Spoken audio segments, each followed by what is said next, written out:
This happened in winter, right around Christmas time. I live with my girlfriend, who I'll name as Sarah, and being that we lived pretty far from our families, we almost always went on road trips around the holidays. This year, we were going to Sarah's family's home for Christmas. The drive was just under 11 hours. Usually this drive wasn't too bad, but maybe we just gotten lucky the years before. We packed and shoved all our bags and suitcases into the trunk, then left for the road trip on Christmas Eve, hoping to make it there at night and have all of Christmas Day with her family. First couple of hours were quiet. Think a lot of people had already done their driving for the holiday, so the roads weren't crowded. Eventually, I pulled off at a small gas station to top off the tank and just take a break for a minute before continuing the drive. There wasn't a single other car there. Sarah waited inside the car with the heat on, while I ran inside to pay for the gas and grab us some drinks. The wind was harsh and cold, and the lot hadn't been plowed yet, so there was basically half a foot of snow I had to run through just to get up to the building. I opened the door and walked in, and right away I noticed how quiet it was. I didn't see anyone. I looked around for a second, but figured they were probably in the back or something, and would come out once I was ready. I grabbed a couple of drinks and walked up to the counter, but nobody came up. I called out hello, and tried just peeking into the back room, but I didn't see anyone, or even hear anyone. I think the place was actually empty, even though the doors were unlocked and the lights were on. It was strange, but after a couple of minutes, I just put the drinks away and went back outside to hopefully at least be able to use the gas pump. As soon as I stepped out, I saw a guy standing at my girlfriend's window. Looked like he was trying to talk to her, knocking on the window and looking in. He was bundled up in heavy winter clothing, so aside from what he was wearing, I couldn't get a good look at him. I started hurrying over, but as soon as he saw me, he backed up and started quickly walking away. I got up to the car and watched as he continued walking down to the road. He clearly wasn't the missing worker at the gas station, so now I was even more concerned. I got in and asked Sarah what that guy was doing. She seemed a little flustered. She said he came up out of nowhere as soon as I walked in, and all the guy was saying was to roll down the window, constantly knocking on it. He didn't say why or really anything else. Obviously, she found it very creepy and had a bad feeling about it, so she kept the doors and windows locked and didn't respond to him. I didn't even bother staying. I turned on the car and drove out of there, hoping we'd reach another gas station along the way. That place just had an unnerving feeling to it, and neither of us wanted to be there a second longer. Unfortunately, because of that whole thing, we ended up having to take a detour to a different gas station, because along our main route, the next one was too far, and would have risked us running out of fuel in the middle of nowhere and in the freezing cold. And it became pretty clear that things were not going to work out the way we wanted. With the detour and the snow slowing us down, we were way behind. It was well into the night already, and we were still 4 hours away. Both of us were tired and figured we could stop at a cheap motel to sleep at for a few hours and just arrive at the house early on Christmas morning instead. Sarah called her family to let them know, and I found a motel just on the side of the highway, a few miles down. The 24/7 motel sign was still on, but the parking lot was empty. I mean, Christmas Eve night is an odd one to spend at a motel. I pulled in and walked up to the door, feeling relieved to see a clerk inside. I got a small room for the night, and headed back out to get our travel bags and get us into the room. We were exhausted, and pretty much passed out within 30 minutes of getting inside. I set an alarm for 2 a.m. so that we could get up and make it to our family's house by 6 a.m. I think both of us slept like rocks. I never woke up once during the 5-ish hours we were sleeping. When my alarm went off, I groggily got up, not even wanting to get out of bed. I let Sarah sleep in for a bit while I packed what little we had, then went outside and tossed all the stuff in the back seat. It still looked like nobody else had come by the motel at night. It was incredibly cold, and the wind was awful. It wasn't even snowing that hard, but the wind was blowing all the snow dust up from the ground, making it hard to see. I ran back in and told Sarah it was time to go, then headed back to the front of the building to check us out of the room. I walked into the small office room where the clerk was, but they weren't there. I stood still for a moment, feeling the deja vu of what had happened at the gas station, but this time, obviously, I had seen them earlier. I took a few more steps closer to the desk, and again called out, but still nobody was there. However, I saw a bunch of papers all over the floor behind the desk. It looked like the worker had left in a hurry. I felt this really bad feeling start coming over me as I backed away and ran back out to get Sarah. I sprinted down the row of room doors, opening ours and telling Sarah we had to leave right now. She hurried out and into the car while I grabbed what was left, and then also got in. I noticed my hands were shaking as I turned it on, and was just barely able to get the car going through the snow-covered parking lot.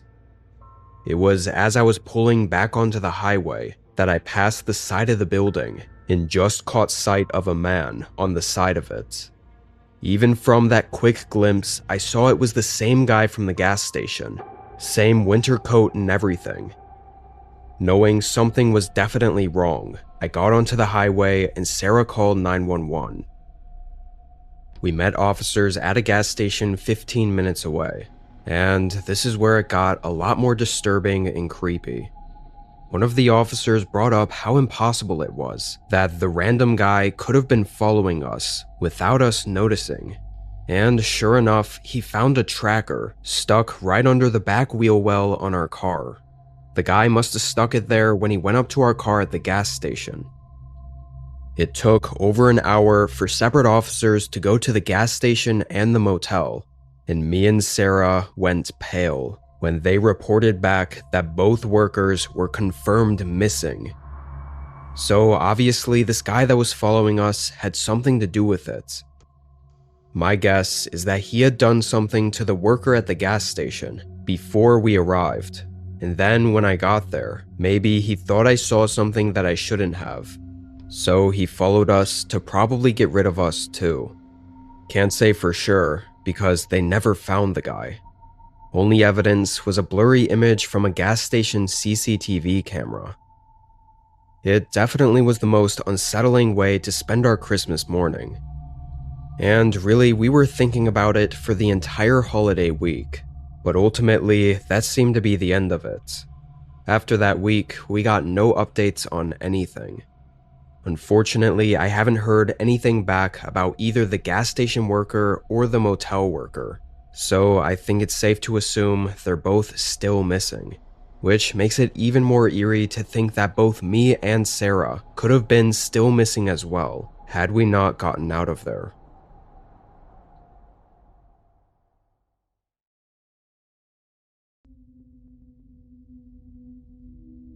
This was 2016. Because of my work and where my family lived, and a bunch of scheduling things, this was one of the few times I spent Christmas alone. I had a nice, small house in a good neighborhood, and although being alone on the holiday wasn't great, I still enjoyed the day, either just staying in watching Christmas movies or going for walks around the neighborhood if the weather was decent. That year, Christmas Day started calm. I woke up to quiet snow falling outside, not a full storm yet. I made coffee, put Home Alone on in the background, and ate breakfast on the couch. It was honestly kind of nice. Around noon, the snow started picking up a little, but nowhere near blizzard levels. I decided to go for a quick walk anyway, before it was too late. The neighborhood had the whole holiday feeling to it, with lights on the houses, wreaths on the door, and no cars on the road. Just a calm, empty, quiet neighborhood. I only saw one other person on the whole walk, a guy shoveling his driveway 2 streets over. Other than that, it was quiet. When I got home, though, the wind was starting to build, blowing snow in little spirals across the street. I figured the forecast had been right about the storm coming in the evening, but I didn't mind. I had food, blankets, and movies, so I was all set to stay in. The storm hit faster than expected. Around 5, it went from snowy to whiteout in under 30 minutes. The wind started shaking the windows. Not enough for me to worry, but enough to remind me that I probably shouldn't go outside again. And with all that noise outside, the house almost felt extra quiet. I made dinner and kept watching movies. By 8, though, the storm had gotten bad enough it was drowning out the TV. I could hear things thumping around outside, branches or maybe loose Christmas decorations. At the time, I didn't think too much of it. It was about an hour later, so around 9, when I heard the first knock. Not loud or frantic, just a single knock on the front door, sharp enough to cut through the wind and definitely be a knock, not a thump like I'd been hearing. I froze on the couch. No one ever came to my door on Christmas, and no one should have been out in that weather anyway. I muted the TV and waited, listening. For a long moment, there was nothing but the storm. Then another knock, 3 this time. I got up and walked toward the door, but not close enough for anyone outside to be able to see me through the side window. I didn't say anything, didn't move the blinds either. I just listened. My door didn't have one of those holes you could look through. It just had the side windows, which, of course, if I looked through, then whoever was out there would also see me. I stood there until my nerves started catching up with me. I really couldn't hear much of anything over the storm, but whoever it was didn't knock again, and I figured I should probably just leave it. There was no way I was going to answer the door anyway. Eventually, I went back to the couch, still tense but trying to brush it off. I turned the movie back on, but it only took about 5 minutes for me to hear something else. I quickly paused the TV and listened. It was very faint, but sounded like something being dragged through the snow, slowly moving from the front door all the way around the house. I followed the sound with my eyes until it went up to the back door and stopped.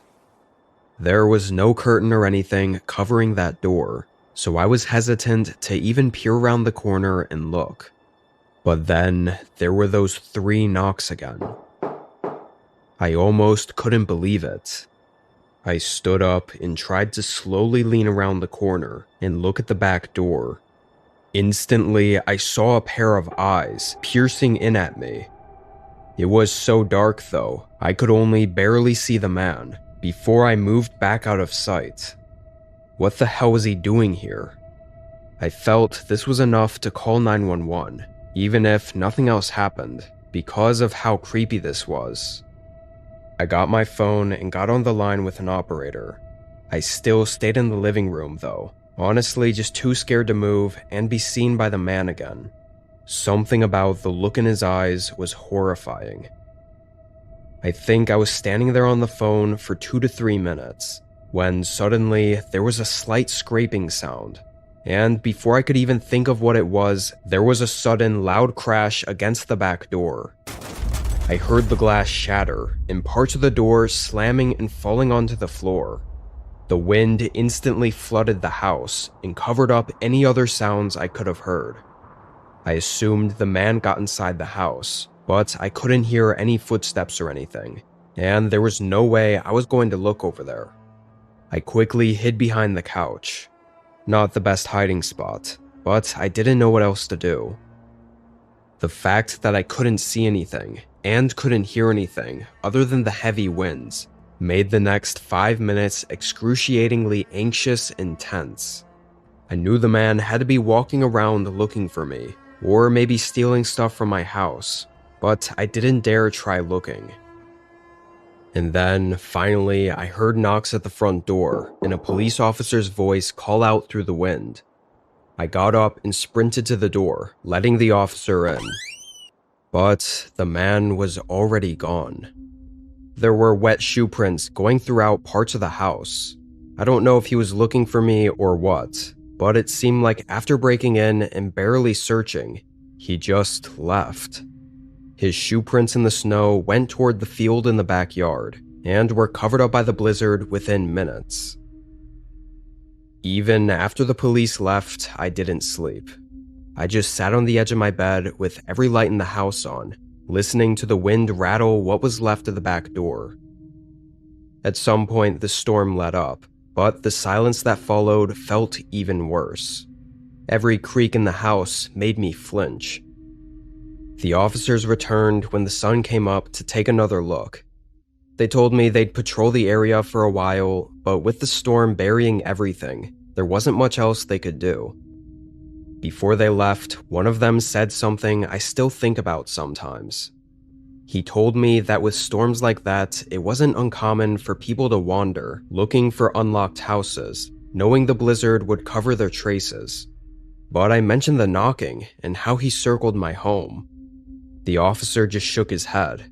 He said that some people test the doors first to see who answers, or if anyone does. So by not answering the first time, and then showing myself to him at the back door, if he was trying to find out whether I was alone, I basically gave him the answer. I never really realized how every small choice I made that night sort of led to what ended up happening. I just got insanely lucky that the man wasn't more determined to find me, because I can only imagine how things would have ended if he did.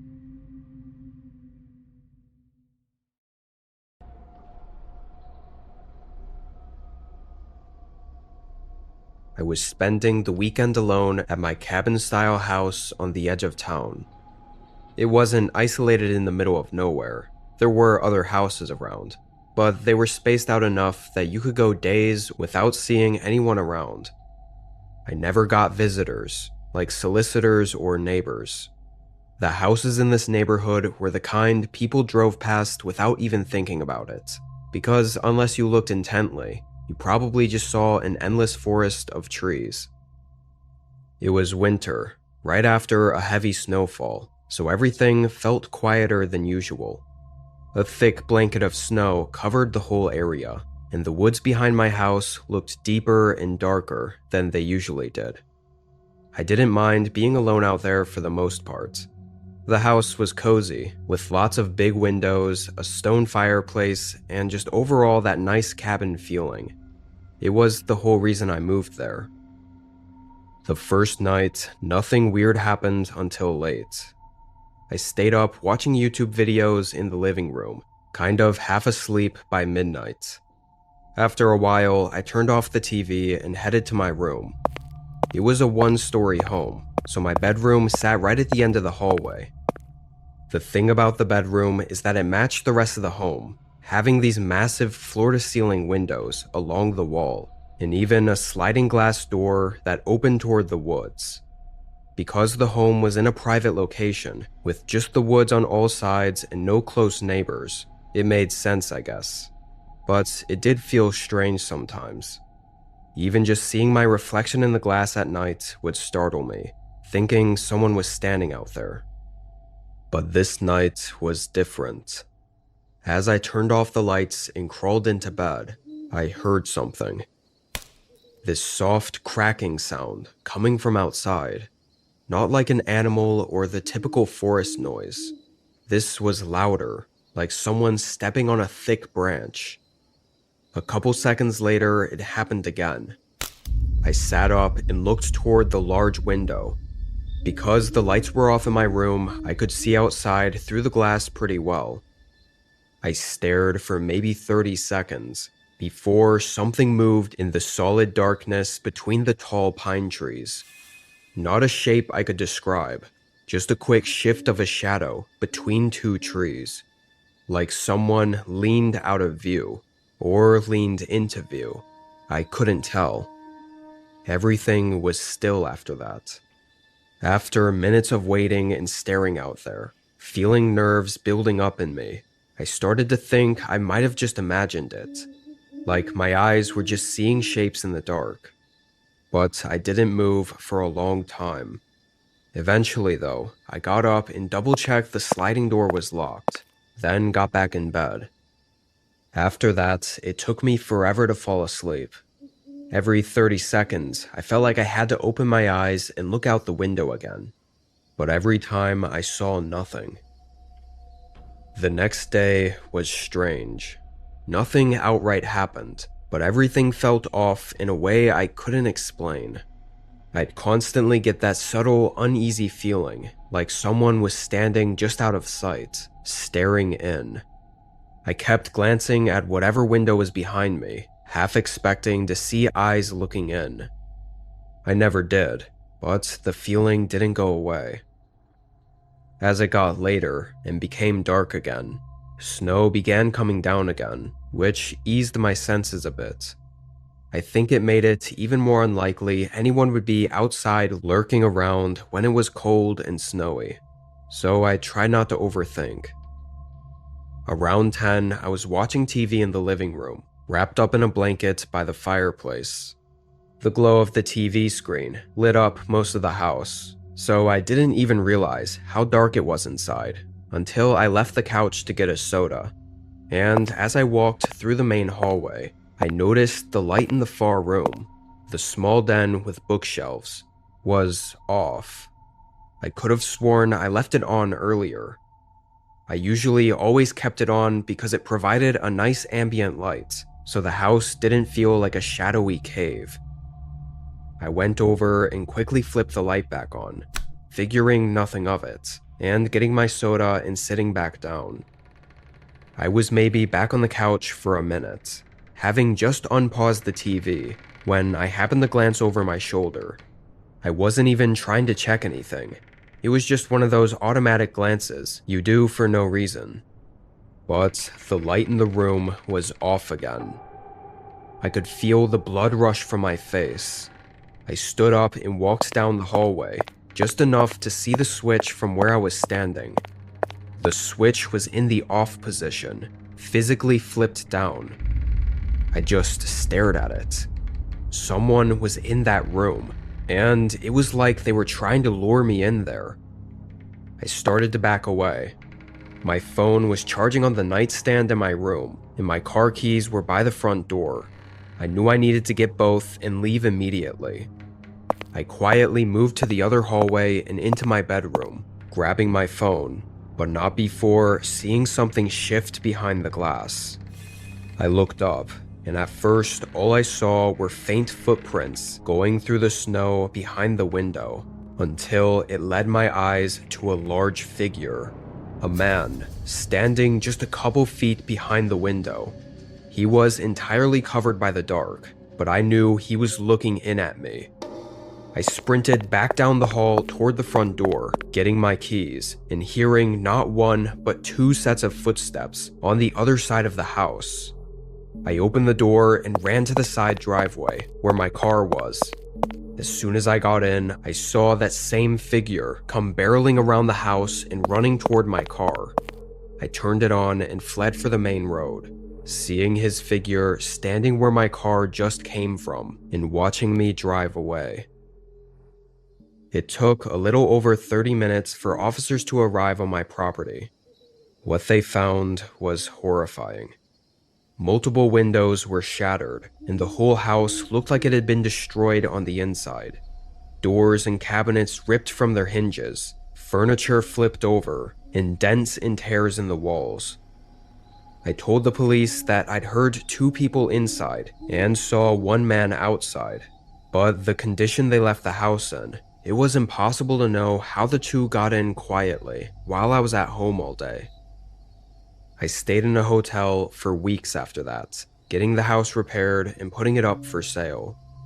I couldn't get over the feeling of knowing 3 people had been stalking me for who knows how long.